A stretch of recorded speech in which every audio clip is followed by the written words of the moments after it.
তিস্তা মহাপরিকল্পনা বাস্তবায়নের দাবিতে তিস্তা নদী রক্ষা কমিটির ব্যানারে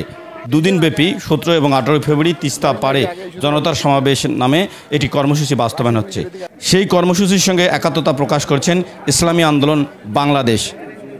আজ দুপুরের পর ইসলামী আন্দোলন বাংলাদেশের লালমনিরহাট 1 হাতীবান্ধা ও পাটগ্রাম আসনের এমপি প্রার্থী মুফতি মোহাম্মদ ফজলুল করিম শাহরিয়ার নেতৃত্বে ইসলামী আন্দোলন বাংলাদেশের নেতৃবৃন্দ তিস্তা ব্যারেজ অর্থাৎ লালমনিরহাটের হাতীবান্ধা উপজেলায় অবস্থিত তিস্তা ব্যারেজে জনতার সমাবেশ, সেখানে গিয়ে এই আন্দোলনকারীদের সঙ্গে আলোচনা করেন এবং একাত্মতা প্রকাশ করেন। এ সময় মুফতি মোহাম্মদ ফজলুল করিম শাহরিয়ার বলেন,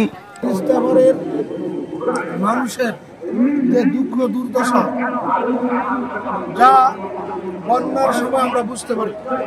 অত্যন্ত দুঃখের বিষয় হলো সত্য যে 1971 সাল থেকে নিয়ে 25 সাল পর্যন্ত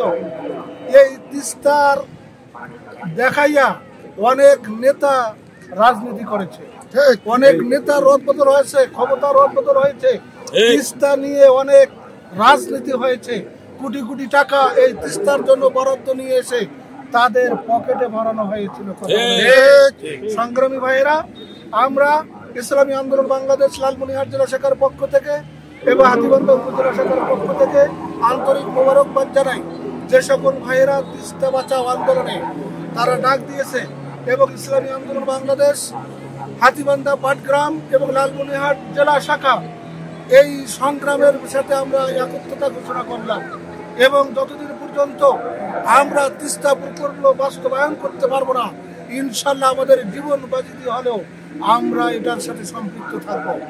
এবং আমরা বিশেষ করে এই সরকারকে বিশেষ অনুরোধ করছি, আগামী বন্যা আসার আগেই যেন অতি দ্রুত তিস্তা বাজেট প্রকল্প যেন তাড়াতাড়ি করা হয়, এই আশা আমি ব্যক্ত করতেছি। এবং বিশেষ করে এই তিস্তা পাড়ের লোক যেন সুখ এবং শান্তিতে তারা বসবাস করতে পারে এবং কোনো প্রকারের সমস্যার সৃষ্টি না হয়,